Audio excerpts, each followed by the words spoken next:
Hey, ladies and gentlemen, welcome back to the channel. As always, it is Nick here, back with your daily crypto news and analysis. And today we are going to be talking about Ripple and XRP, as well as the vast majority of crypto and finance. And I wanted to start off this video going back to my video from 1 day ago.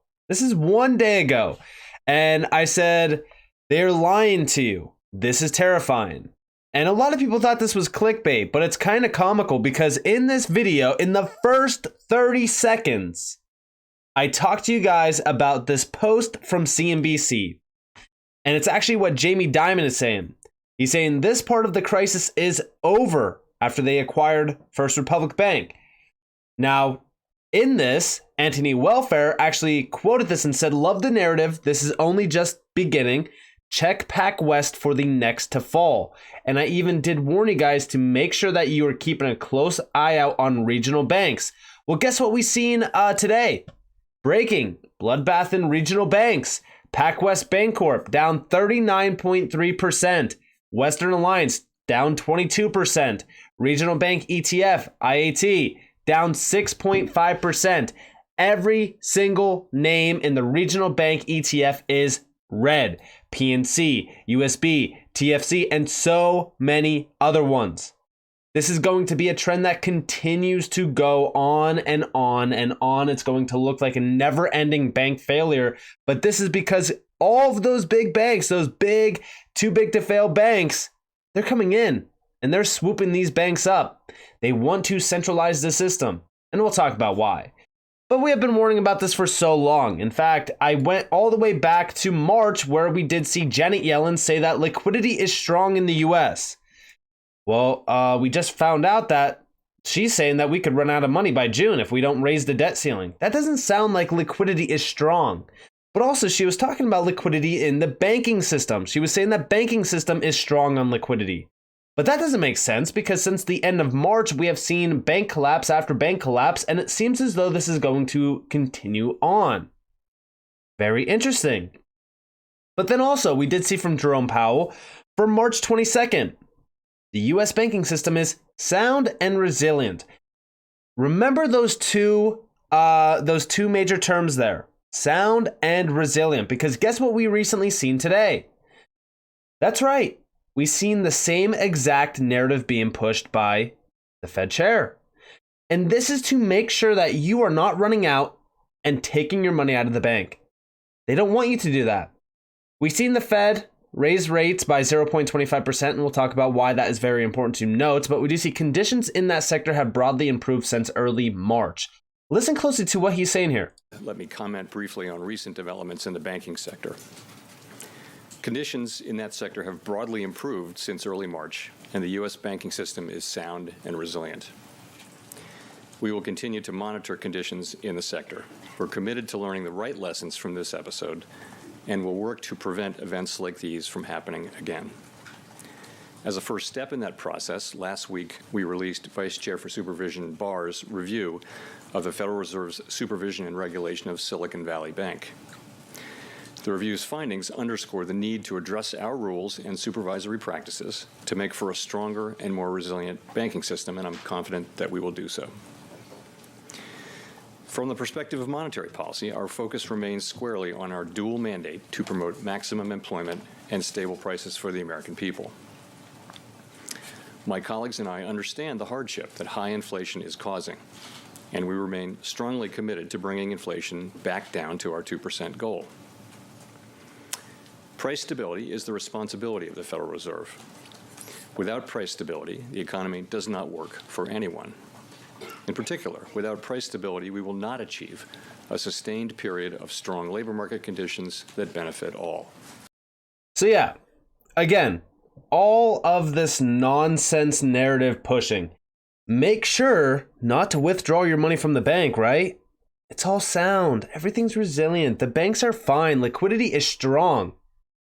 Yet why do we continue to see banks fail?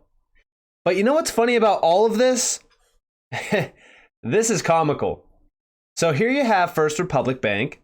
But you see, this is not a meme coin or a penny stock. This is a multi-billion-dollar US banking institution, First Republic.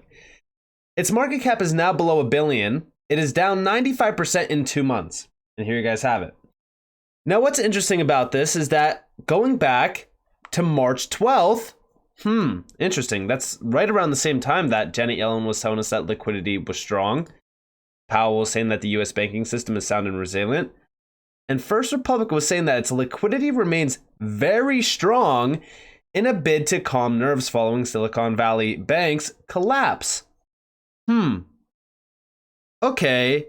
I mean, that's very interesting, but now we have this. Not even a whole month later. This doesn't seem like liquidity is strong. This doesn't seem as though everything is sound and resilient and your bank accounts are fine and safe. This seems to me as, guess what? We are seeing them lie directly to our faces. We know that behind the curtain they are panicking. Liquidity is drying up.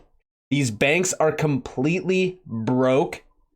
And these banks are on the verge of a major collapse. And we're talking about much larger than what we recently just seen. You're going to start to see banks falling one by one by one. This is why I have said to get your money the hell out of the banks.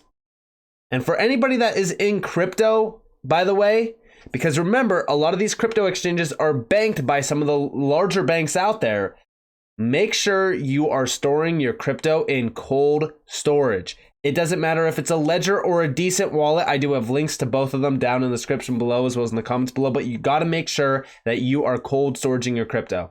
Because now more than ever, we could very well see this banking collapse spiral out of control and take an exchange or two with it.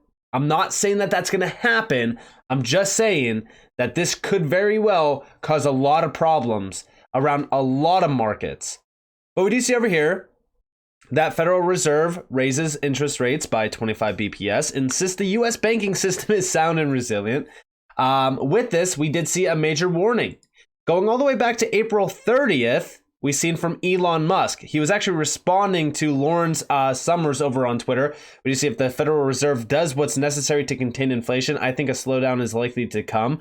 The odds on that happening sometime in the next 12 months, I think, are pretty good, perhaps 70%. And this was an interview with David Weston on Bloomberg TV. But we did see Elon Musk responding and saying, Fed data has too much latency. Mild recession is already here. It's not like just the canary in the coal mine SVB died. One of the staunchest miners, Credit Suisse, died too. And the cemetery is filling up fast. Further rate hikes will trigger severe recession. Mark my words. And we got what we got today, meaning guess what?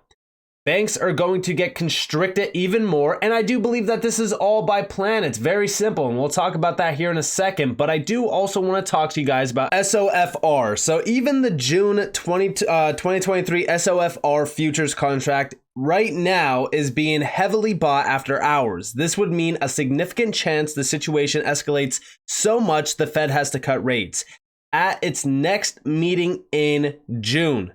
Tell us again about inflation risk. Now, for those out there that don't know what SOFR is, this is those secured overnight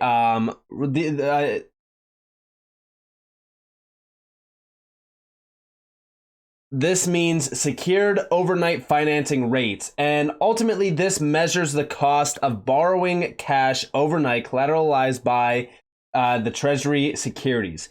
So with this, for those out there that are holding treasuries, yeah, they'll probably go up in value quite a bit, but this could ultimately affect the entire economy in ways that will really turn heads. But if we do see the Fed cut rates, well, guess what? We're also going to see a lot of problems arise. This is also why I've said that we need to make sure that we are diversifying outside of crypto as well, making sure that we are buying physical gold, silver. We're also buying, tangible items, food, water, etc., because it seems as though things are going to get seriously out of control very quick. So definitely make sure that you are focused on those SOFR rates and making sure that you are keeping up to date on those rates. You can actually find this over on the Federal Reserve's website. But also over here, we do see the Federal Reserve Chair Jerome Powell weighs in on JP Morgan's acquisition of First Republic Bank. I think it's actually a good outcome for the banking system, which I thought was actually comical, but listen closely to this. So I think it's probably good policy that we don't want the largest banks doing big acquisitions. That is the policy, and but this is an exception for a failing bank, and I think it's actually a good outcome for the banking system. It also would have been a good outcome for the banking system had one of the regional banks bought this company, and that could have been the outcome. But ultimately, we have to follow the law in our agencies, and the law is it goes to the least cost bid. So yeah, he's saying that this is actually good for the overall banking system, which I completely disagree. We've talked about this.